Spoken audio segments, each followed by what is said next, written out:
Professor Neurology with teaching experience of 25 years, working as consultant neurosurgeon in Panvel for more than 30 years.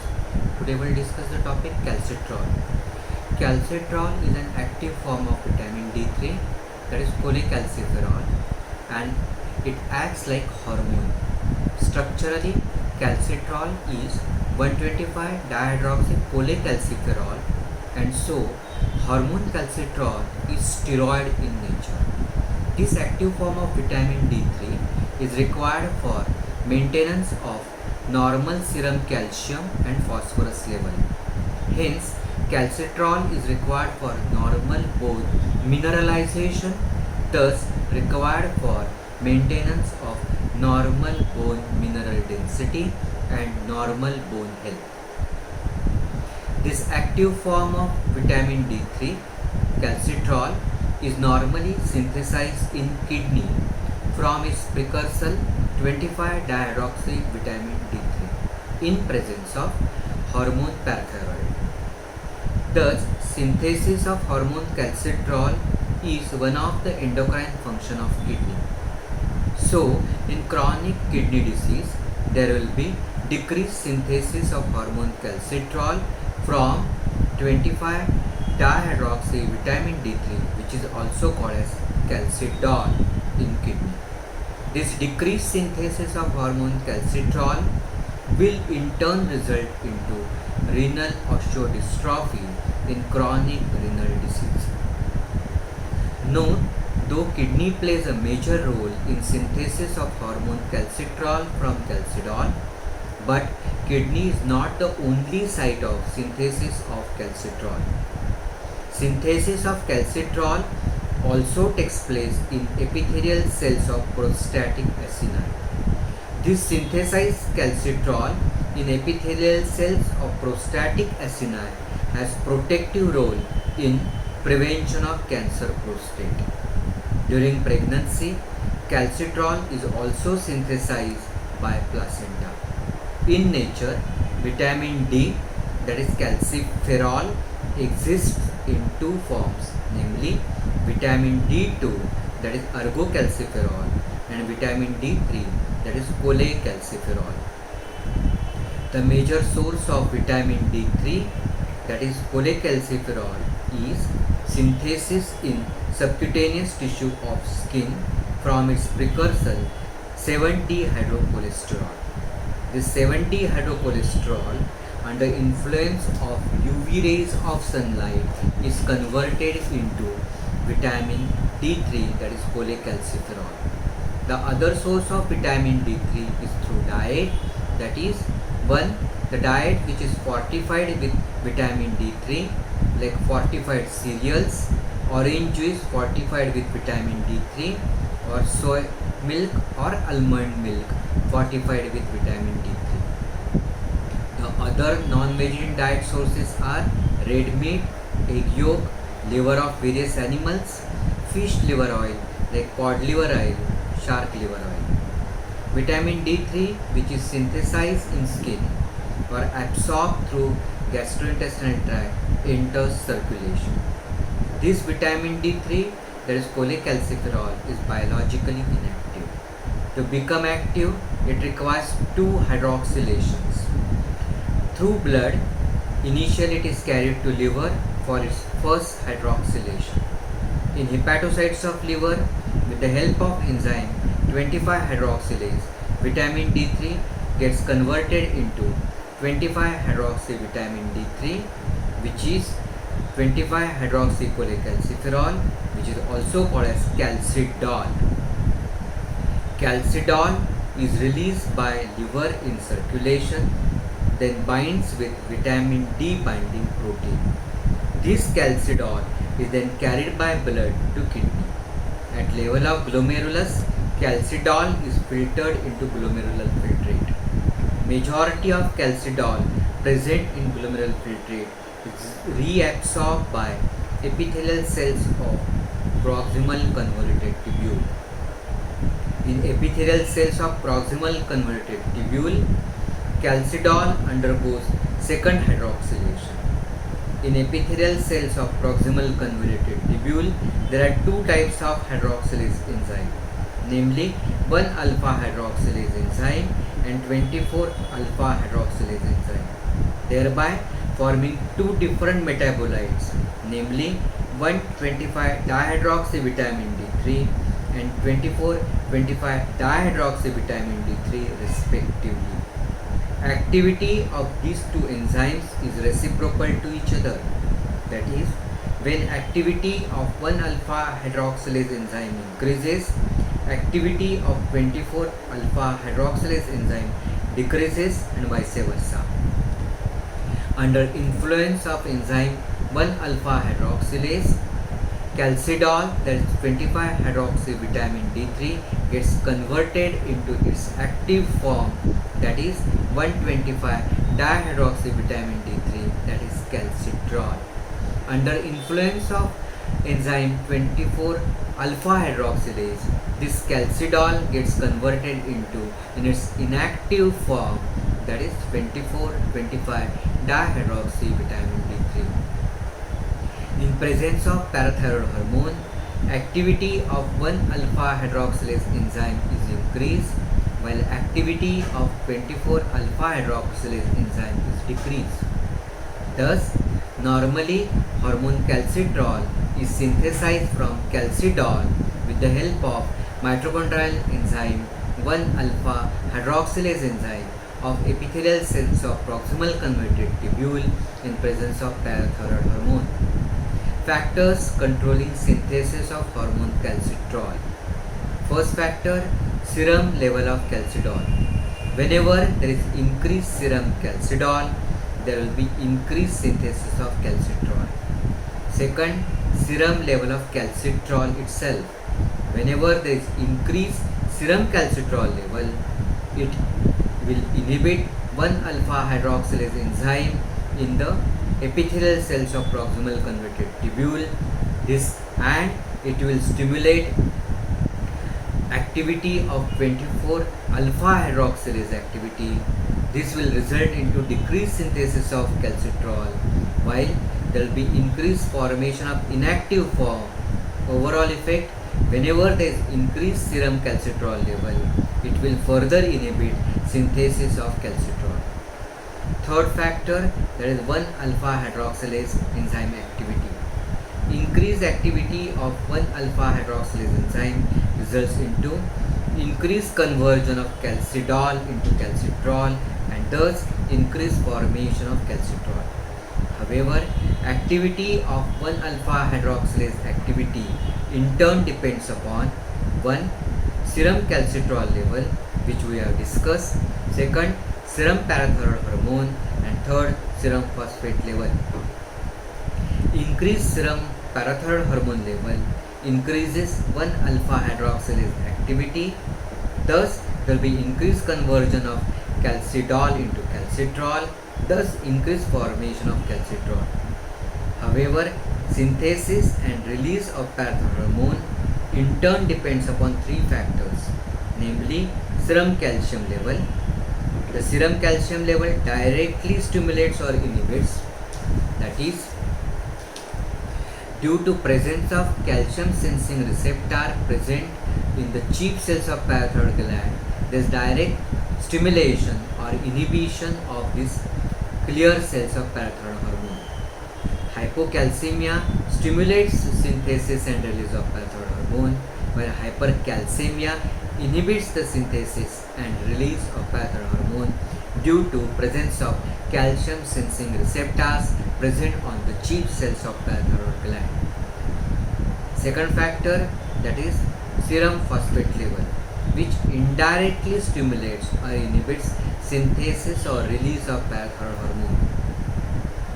Whenever there is increased serum phosphate level, and if the product of concentration of calcium and phosphate exceeds 60, then it will result into deposition of calcium phosphate in bone. Due to deposition of calcium phosphate in bone, it will result into decreased serum calcium level. This resulting hypocalcemia in turn will directly stimulate synthesis and release of parathyroid hormone. Also, when there is decreased serum phosphate level, it stimulates 1-alpha hydroxylase activity in the epithelial cells of proximal convoluted tubule. Thus, there will be increased synthesis of calcitriol, and this increased calcitriol in turn will result into increased rate of absorption of calcium and to some extent phosphate through intestine. Third factor, serum calcitriol level. Due to presence of vitamin D receptors present on the surface of cheap cells of parathyroid gland, increased calcitriol level results into inhibition of synthesis and release of parathyroid hormone. Now, mechanism of action of hormone calcitriol. Hormone calcitriol being steroid in nature, it can pass through lipid layer of cell membrane. Receptors for any steroid hormone are present in the cytoplasm of cells of target organ. Hormone calcitriol combines with its receptor present in the cytoplasm to form hormone receptor complex. This hormone receptor complex passes through nuclear membrane to enter into nucleus. In nucleus, it combines with nuclear chromatin to bring about transcription, that is, synthesis of messenger RNA from DNA. This newly formed messenger RNA comes out in the cytoplasm and then, along with transfer RNA and ribosome RNA, brings about synthesis of new proteins. This process is called as translation. These new proteins are functional proteins, so bring about various biological actions in target organs. The 4 target organs for hormone calcitriol in order of importance are intestine, second is bone, third is kidney, and fourth is parathyroid. Intestine is the main target organ for hormone calcitriol. In intestine, the new proteins thus synthesized in the enterocytes act as carrier proteins or binding proteins. Due to these carrier proteins, there is increased permeability of enterocytes mainly to calcium and partially to phosphate. This results into increased absorption of calcium causing hypercalcemia and partly increased absorption of phosphate. Absorptive hypercalciuria is exaggeration of normal process of absorption of calcium from intestine in presence of calcitriol. Normally, this calcium 90% is absorbed from small intestine and 10% is absorbed from colon. Next target for calcitriol is bone. In bone, calcitriol potentiates and coordinates action of parathyroid hormone under normal physiological condition. So, calcitriol causes increased differentiation and proliferation of osteoclast.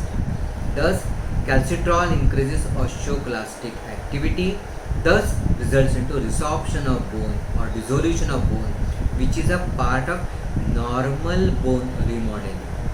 This resorption of bone mineral salt results into increased serum calcium and phosphate level.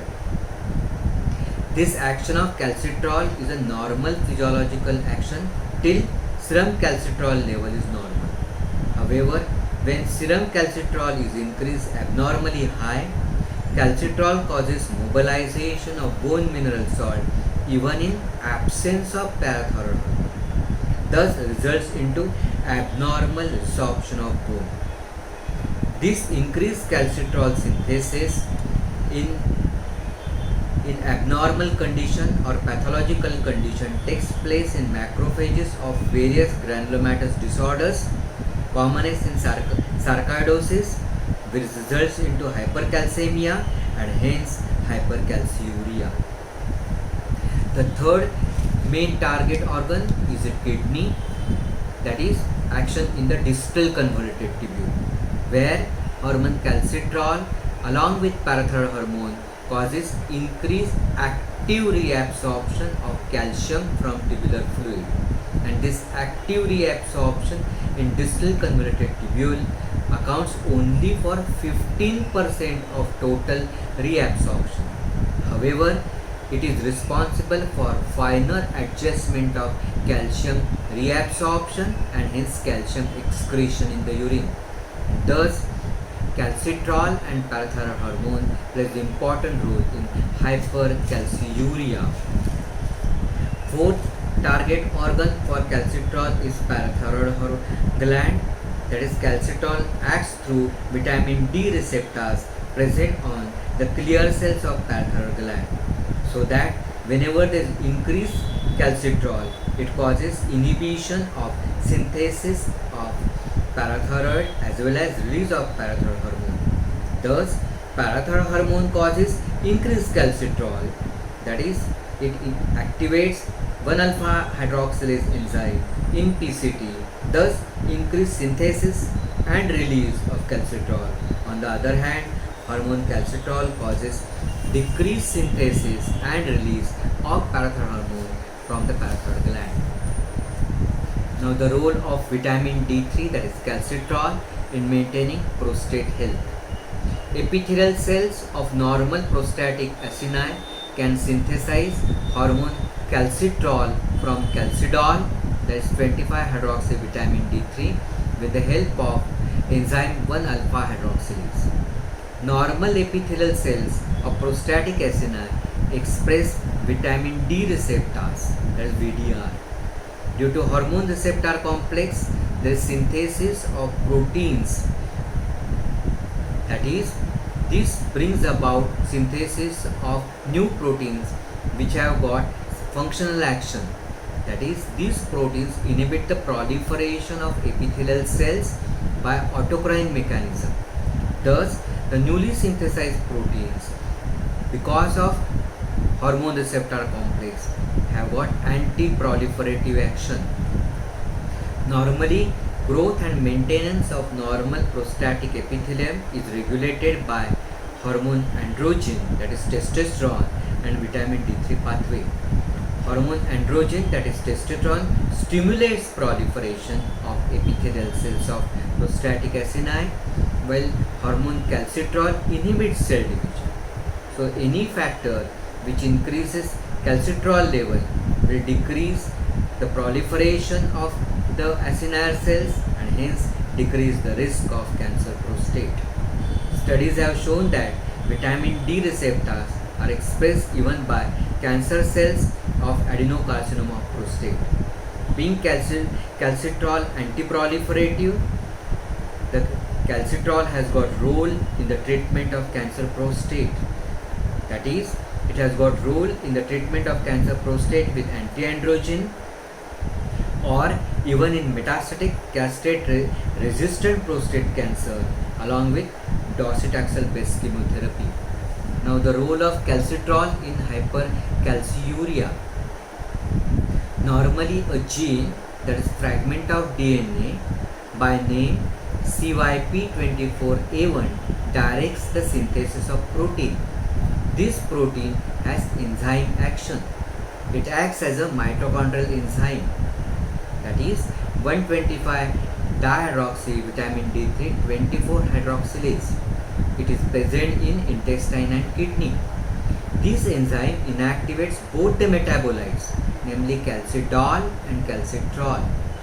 Any mutation in the gene will result into decreased activity of enzyme 125 dihydroxy vitamin D3 24-hydroxylase.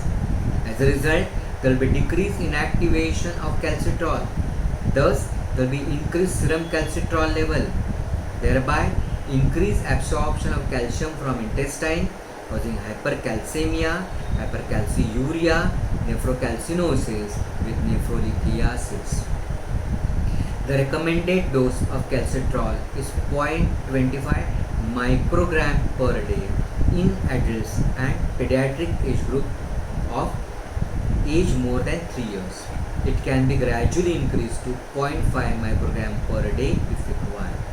Uses of calcitrol in neurology: 1. In chronic renal insufficiency to prevent or treat renal osteodystrophy. Second, in prevention of cancer prostate. Third, it is useful in diagnosis case of cancer prostate along with anti-androgen drugs or along with docetaxel-based chemotherapy in case of castrate-resistant prostate cancer. And fourth, it acts as an immunomodulator. Thank you very much.